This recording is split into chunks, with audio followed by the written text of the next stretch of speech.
Hi there, I'm Lorraine. After our family reunion, I got home, opened my banking app, and everything was gone. Not stolen by strangers. My own father took it. When I confronted him, he just shrugged and said, "We needed it." But that wasn't the worst part.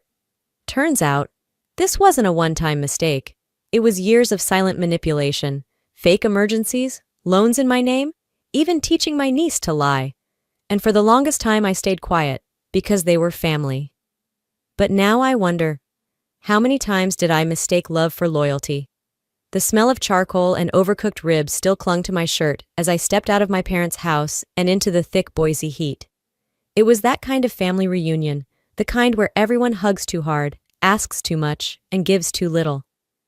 My mom had spent the afternoon gliding around with her signature wine glass like it was a trophy, pretending everyone loved each other.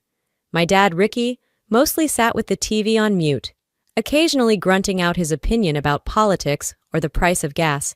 And Darlene? She was in rare form. "You probably make six figures now, right?" she blurted between bites of potato salad. "God must be nice." I laughed it off because that's what I always do. That's what keeps the peace. But something about the way she said it, sharp, loud, as if she wanted the whole backyard to hear, stuck in my chest like a splinter. By the time I got to my car, I could feel a headache building right behind my eyes. My father gave me a half-hearted wave and said, "Drive safe, Lorraine. Don't forget you're the lucky one in this family." I didn't respond. I just smiled tight and started the engine. On the drive home, the sky was still glowing from the last stretch of sunset, but the heat hadn't let up. The air conditioning felt like a blessing, but my mind wouldn't shut off. I kept hearing his voice. "You're the lucky one." As if luck had anything to do with why I was the only one who hadn't borrowed money, tanked their credit, or moved back in with our parents after 40. I got home just after 8:30, kicked off my shoes, tossed my purse on the kitchen counter, and instinctively opened my laptop. Checking my account balance had become second nature, a mix of anxiety and habit after a lifetime of being the responsible one. I wasn't prepared for what I saw. The screen loaded. My checking account showed $87.16. I blinked, hit refresh, same number. Yesterday, I had just over $14,000 in there. I had transferred a bonus check from work. I remembered double-checking the deposit. I refreshed the page again. Still $87.16. My hand started to tremble. I opened the transaction history. 3 large transfers had gone through since Friday, each for thousands, and all originating from a familiar IP address. My parents' Wi-Fi, the same one I had connected to during the reunion. A chill ran down my spine. My fingers hovered over the trackpad as if they could reverse it by pausing, as if staring long enough might bring the money back. My breath got shallow. I muttered to myself, "No, no way, he wouldn't, not Dad." But deep down, something cracked, like a curtain finally lifting. The signs had always been there. A week before the reunion, Darlene had called, voice shaking and tearful. "Lori, I hate asking, but the girls need supplies for school. I'm tapped out. Just $300, please?" I wired it to her within 10 minutes. 2 days later, she posted a selfie on Instagram, nails freshly done, holding a mimosa. Self-care Sunday. Another post showed a brunch spread that could have fed a family of 5. The caption said, "Treat yourself." I remembered staring at my phone, a pit forming in my stomach. But I didn't say anything. I told myself maybe someone else paid. Maybe she deserved a break. But now the pieces were rearranging themselves. I sat at my dining table staring at the screen. My apartment was quiet except for the soft hum of the fridge and the blood rushing in my ears. I hadn't even taken off my jacket. I scrolled through old mental files, memories I had buried under politeness. The time I covered her rent, just for 1 month. The time Dad's battery died, and I handed over $200 without blinking. The time Mom said, "You've always been good with money. Not everyone's like that." No one asked. They just assumed I'd help, that I should help, that I existed to help. And suddenly, that $87.16 meant something more than missing money. It meant they never saw me. Not really. I whispered aloud, "They didn't even ask." I stared at the balance again. No one had called to warn me. No one had said, "Hey, we're in a bind." No one even pretended this was a shared decision. Just 3 emptying clicks, and the life I'd been quietly building drained out of me. I stood slowly, grabbed my coat again. My body moved before my brain did. I didn't call, I didn't text. I just grabbed my keys and walked out. I was going back. Tonight. The drive back to my parents' house was short, just under 20 minutes. But it felt longer under the weight of everything I couldn't yet explain. Streetlights flickered above me as I turned into their quiet neighborhood. I passed the same white picket fences, the same trimmed hedges, and it hit me how many times I'd made this same drive. Birthdays, holidays, emergencies that weren't mine. This time, it was me who needed answers. The porch light was still on when I pulled into the driveway. Their living room window glowed with a soft bluish hue. Dad probably watching the news with the volume too low to hear anything. I rang the bell once. Pamela opened the door, wine glass still in hand, her eyebrows raised, but her tone light. "Well, that was fast. Did you forget something, sweetheart?" "No," I said, stepping inside. "We need to talk, now." The house smelled like warm leftovers and fabric softener. Familiar, disarming.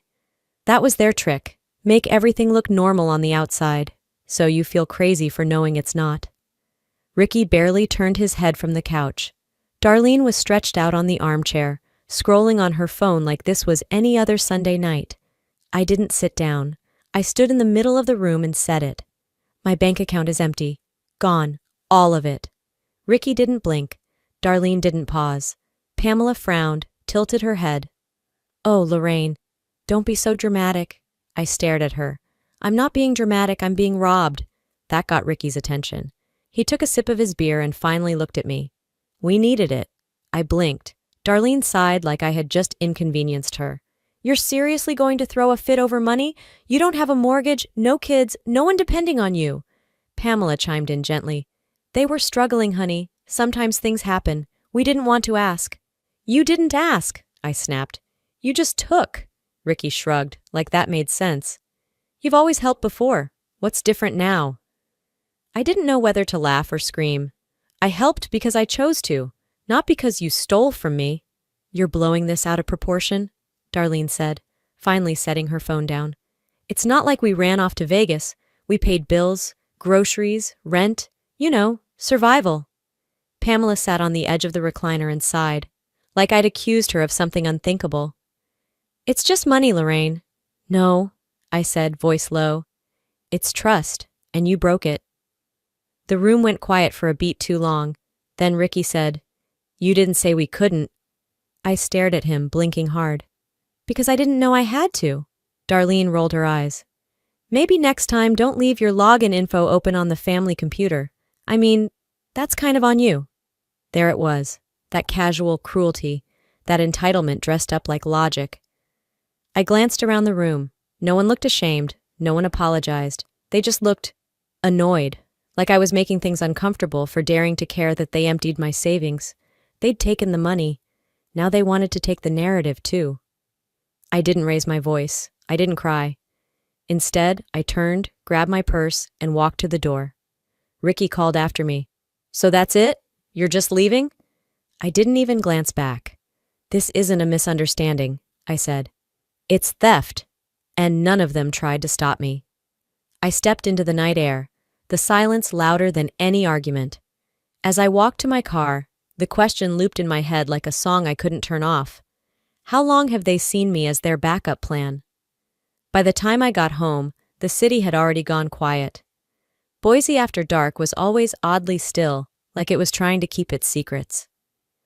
I parked in the usual spot, entered the building, and rode the elevator in silence. It was close to 11 p.m. when I walked into my apartment and locked the door behind me. I didn't even turn on the lights. I dropped my purse on the counter, kicked off my shoes, and stood in the middle of my kitchen with a blank stare. I wasn't tired. I wasn't even angry, not yet. I just needed silence, and it gave me too much. After a few minutes, I opened my laptop, not really knowing why. Maybe part instinct, part compulsion. The screen lit up, still open to my bank dashboard from earlier. $87.16. It hadn't changed. Of course it hadn't. I minimized the tab and opened my email. Search, payment confirmation. 100 results flooded the inbox. Rent payments, Zelle transfers, Amazon orders I never made, flights I never took. I began scrolling, and the deeper I went, the more a pattern started to emerge. And then I found it. 2 years ago. A collection notice from a credit card company I didn't recognize. I had assumed it was junk back then and tossed it. But tonight, I clicked into the details. The card was opened in my name, my address. But the purchases didn't match my life. Luxury candles, streaming services I never used, grocery delivery from a zip code across town, and one of the first charges? A new iPad, shipped to Darlene's apartment. I remembered calling the company trying to dispute the account. The rep asked if I'd authorized the application. No, I said. I never applied for this. The investigation traced the application IP to one address, my parents' house. The same IP that drained my checking account last weekend. I confronted Darlene. She didn't even deny it.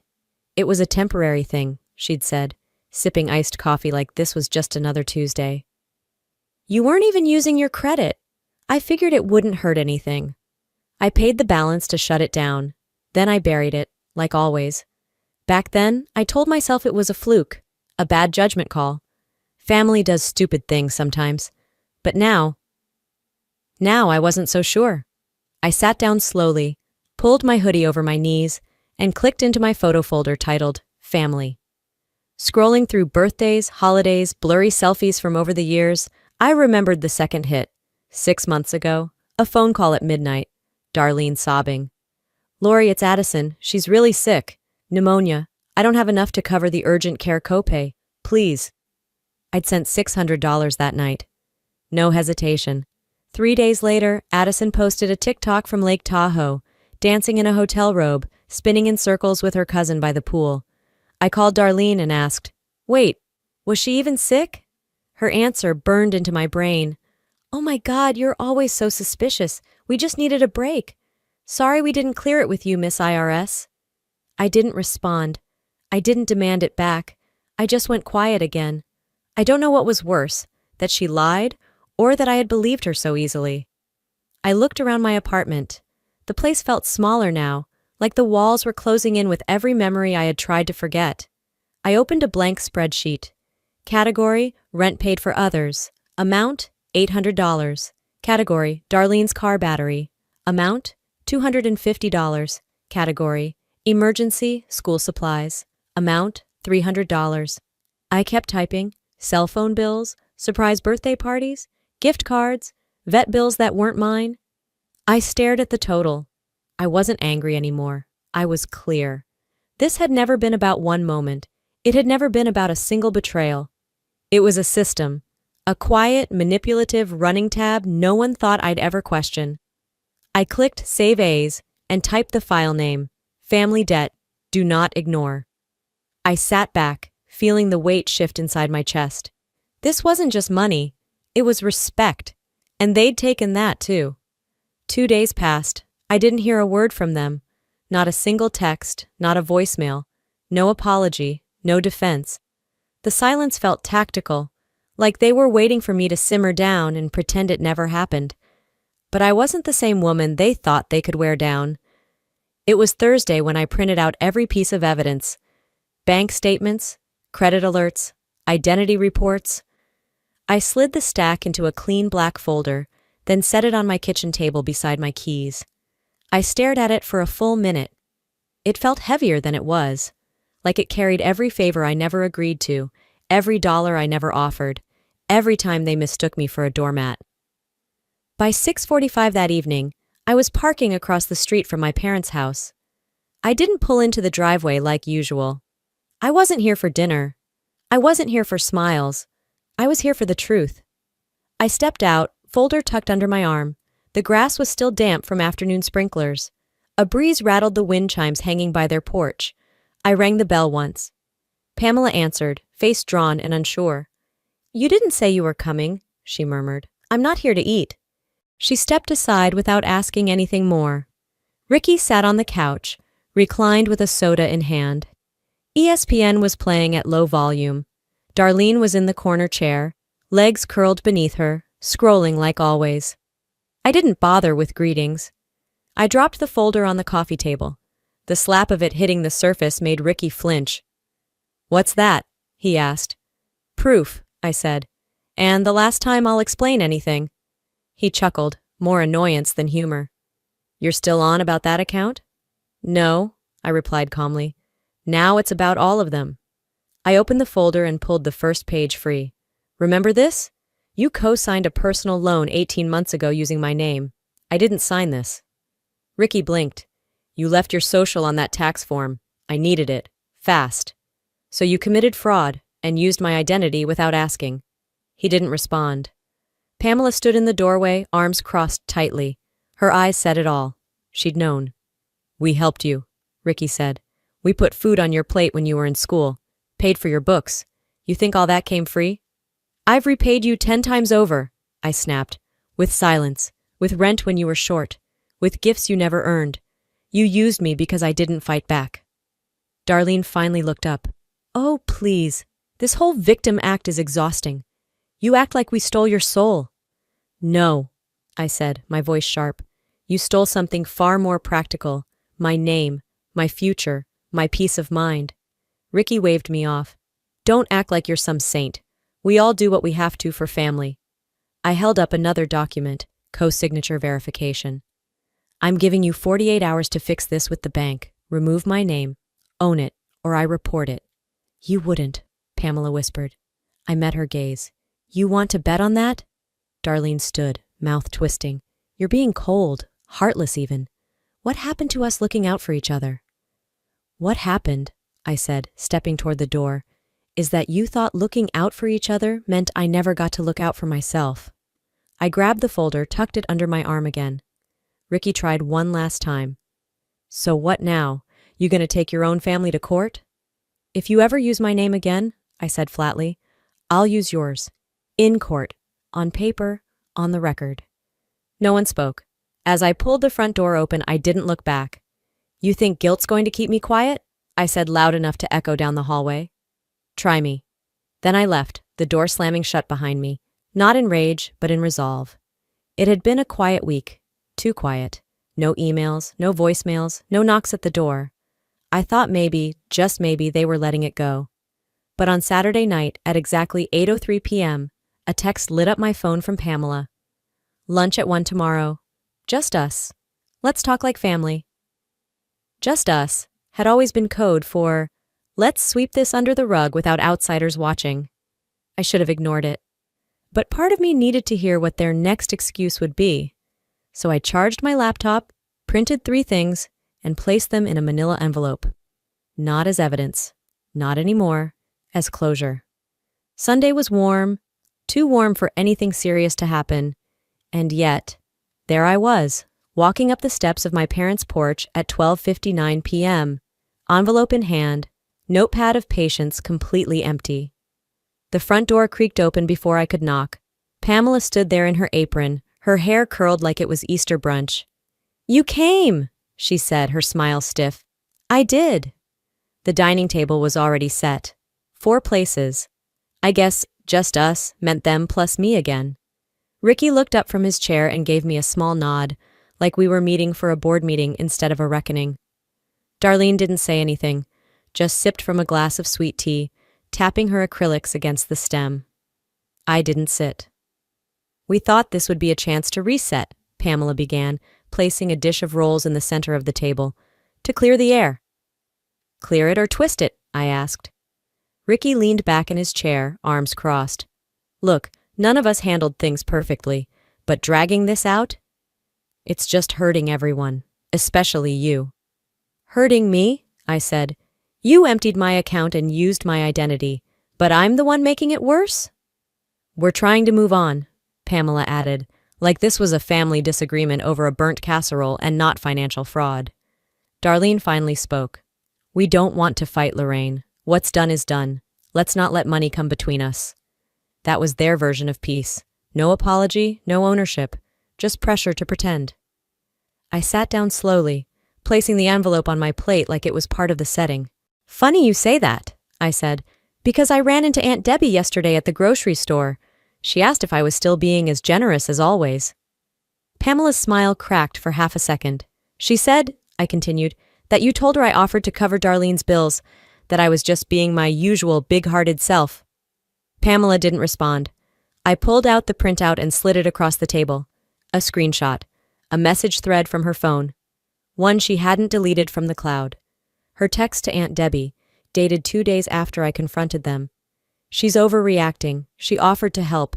It wasn't like we took it without her knowing. Silence dropped like a curtain. I looked at all of them. Let me be clear, I said. I didn't offer anything. You stole from me, and now you're lying to other people about it, to protect your image. Darlene scoffed. You're blowing this way out of proportion. I turned to her. No, you just got too comfortable thinking I'd never say anything. I stood. This is your last chance. After today, I go public. I go legal. I go wherever I need to so this doesn't happen again, to me or anyone else. I pulled a sealed envelope from my purse and set it on the table. The name of my attorney printed neatly in the return address corner. A cease and desist, I said, effective immediately. Pamela's hand hovered above it, but she didn't touch it. Ricky leaned forward like he might speak, then didn't. I stepped back from the table. No more backdoor conversations, no more stories to family, no more guilt trips. No one stopped me. I left the roast untouched, the tea full, the table full of people who had run out of lies they could hide behind. I didn't even turn around when the door shut behind me. I just kept walking down the front steps, onto the driveway, and back into my car. I sat there for a while, staring out the windshield, my hands motionless on the steering wheel. Not because I was unsure of what I'd done, because I wasn't, but because the silence afterward hurt more than I'd expected. The engine clicked softly as it cooled, a mocking quiet. They didn't chase me. They didn't yell. They didn't apologize. Just sat there, stunned, like I'd done something cruel. I drove home, showered, and let the rest of the evening pass without turning on the TV or checking my phone. The roast smell still clung to my clothes, like fake comfort. I tossed everything into the laundry basket, locked the apartment door behind me, and for once, I didn't dream at all. The next morning, I made coffee and opened my laptop. Nothing from them. No missed calls. Just a lingering bitter taste in my mouth and the sound of my email refreshing. I tried to move on with my day. I really did. I cleaned my desk, organized files, even watered the succulents I usually forgot about.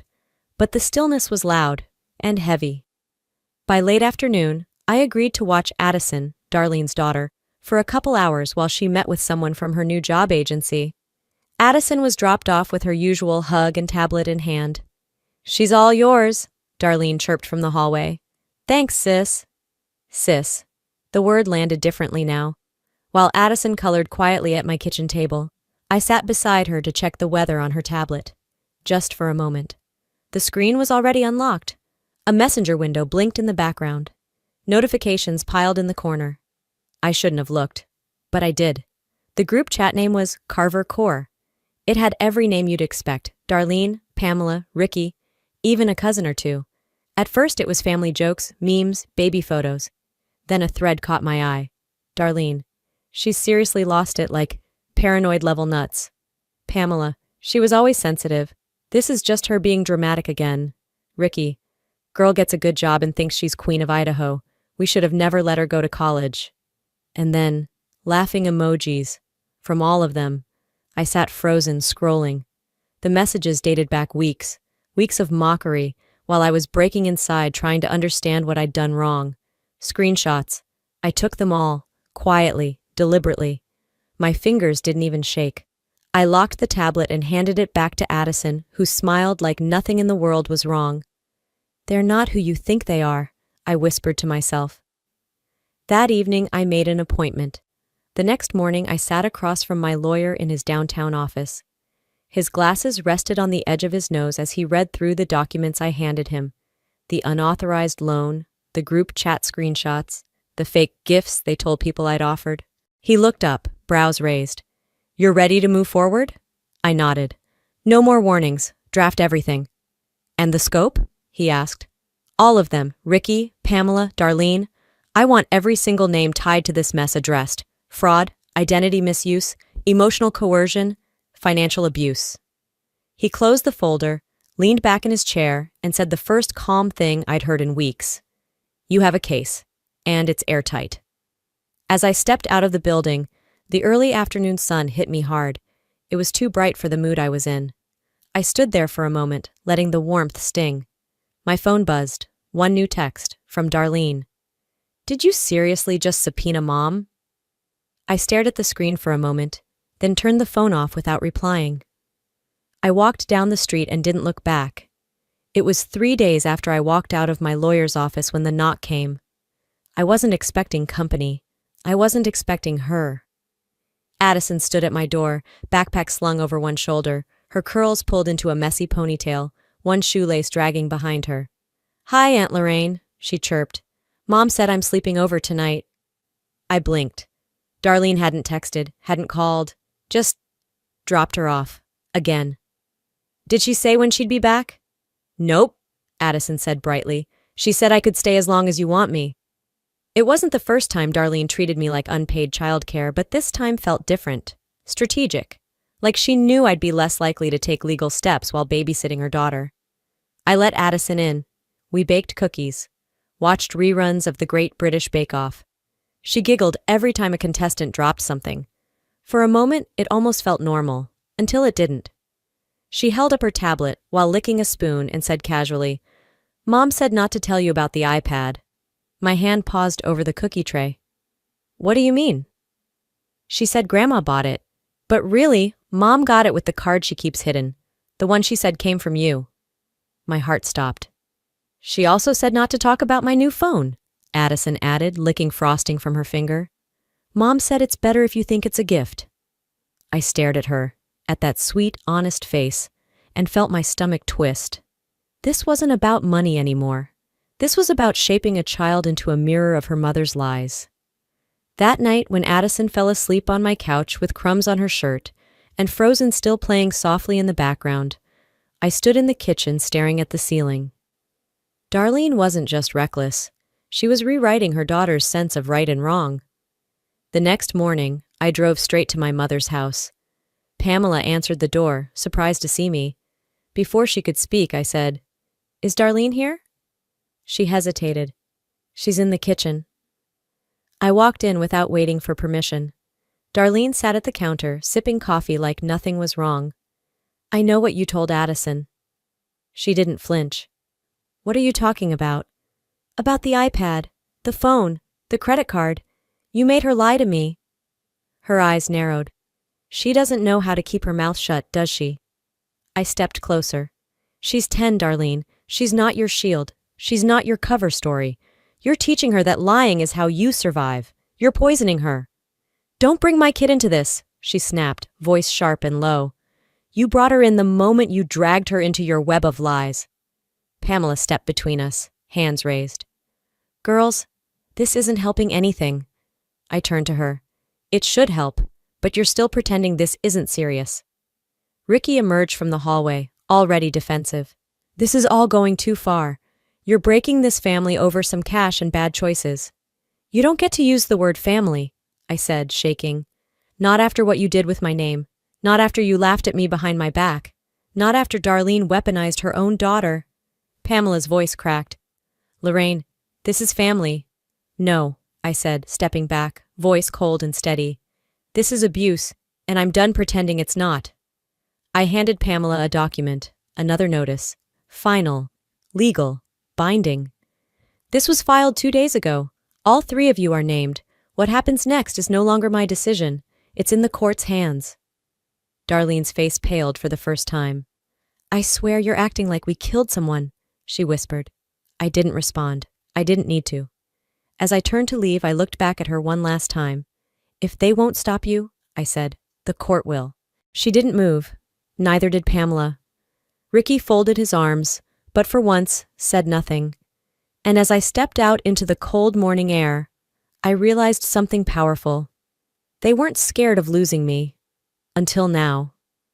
The quiet didn't arrive with fireworks or fanfare.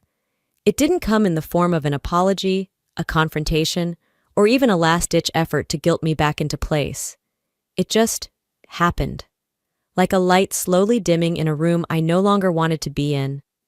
It had been 2 weeks since I walked out of my mother's house for what I told myself, what I knew, was the last time. I hadn't packed much, just a duffel bag, my documents, and my dignity, which, up until that moment, had been chipped away piece by piece for years. I didn't slam the door, I didn't look back, I didn't give them the satisfaction of a final argument. I simply left. And then came the silence, not peaceful, not relieving, not at first. It was the kind of silence that presses against your chest in the middle of the night and asks, "What now?" No missed calls. No voicemails laced with that performative hurt my mother was so good at faking. No vague texts from my father pretending like he didn't know why I was upset. Just absence. Like they had collectively decided I no longer existed. I thought I was prepared for backlash, a barrage of accusations, maybe even a visit at work or a letter in the mail accusing me of tearing the family apart. I braced myself for emotional blackmail, for teary, "How could you do this?" messages from my sisters. But the silence? That was something else entirely. It wasn't just quiet. It was calculated. It took me a few days to understand it for what it was, punishment. This was their way of showing me what life without them looked like, their way of reminding me who had the power. But what they didn't realize was that this silence, this vast, echoing emptiness, wasn't hurting me the way they thought it would. If anything, it was clarifying. Every evening I came home from work, kicked off my heels by the door, and slipped into something soft and loose. I'd light a candle, brew tea, open my laptop and check the latest updates from my lawyer. I was neck deep in the legal mess left behind, untangling the web of lies they'd spun with my name on credit applications, my signature forged on loan agreements, my financial reputation used and discarded like an old receipt. It was exhausting. But it was mine. My fight. My choice. Then one afternoon, as I was clearing out my spam folder, half focused, half bored, I saw it. Subject: "For what it's worth from Marcy, my cousin, the quiet one, the one who always kept her eyes low during family dinners, who never raised her voice, never rocked the boat." I clicked before I could overthink it. "Lorraine, I don't expect a reply, but I want you to know, you did the right thing. I've watched this family chew you up for years. They never saw you as a person, just a provider. Watching you finally stand up wasn't just brave. It gave me permission to rethink my silence too. Whatever they say about you now, I know the truth." I read it once, then again, then a third time, and I broke. Not out of rage, not from pain, but from the relief of being seen, of someone finally naming the thing I'd carried for so long. I cried like I hadn't in years. Not the hot, panicked sobbing of someone in crisis. It was quieter than that, like a letting go, like exhaling after holding your breath too long. A few days later, I got a letter from the bank. My name had been officially removed from the fraudulent loan my father opened. Another letter arrived the next morning. An internal investigation had been launched into Darlene's, my sister's, accounts. Suspicious transfers. Duplicate beneficiaries. My mother's name appeared in the case file notes. Willful omission, they called it. She knew. Of course she knew. And still, not a word, not a call, not even an attempt to justify it. I thought that would be the most painful part. The betrayal, the exposure, the way the truth unraveled in front of strangers in suits with clipboards. But no, the hardest part was their complete lack of remorse. They didn't deny it. They just dismissed me. Like I was the one who'd done something unforgivable. One night I found myself sitting cross-legged on the floor of my apartment, a half-empty glass of wine beside me, sorting through old photo albums I'd brought with me but never opened. Snapshots of what used to be, birthdays, Christmas mornings. My niece in a pumpkin costume, her gummy grin making me laugh despite myself. I didn't throw them out. I wasn't angry like that anymore, but I didn't need them close either, so I slid them gently into a box, taped it shut, and placed it in the back of my closet. I wasn't erasing the past. I just wasn't going to carry it with me anymore. That Sunday, I woke early. The kind of early where the sky is still gray, and the world hasn't decided what kind of day it's going to be yet. I brewed coffee, pulled a blanket around my shoulders, and stepped out onto my small porch. The breeze was cool. The trees swayed lazily. A few birds chirped like they didn't have a care in the world. And for the first time in years, I didn't feel the weight of anyone else's expectations. No demands, no guilt, no tightrope to walk, just me. I took a deep breath, let it fill my lungs, and whispered into the quiet, "You can't miss what was never real." Behind me from the kitchen, my phone buzzed. A single new voicemail, from Pamela. I didn't rush to play it, let it wait.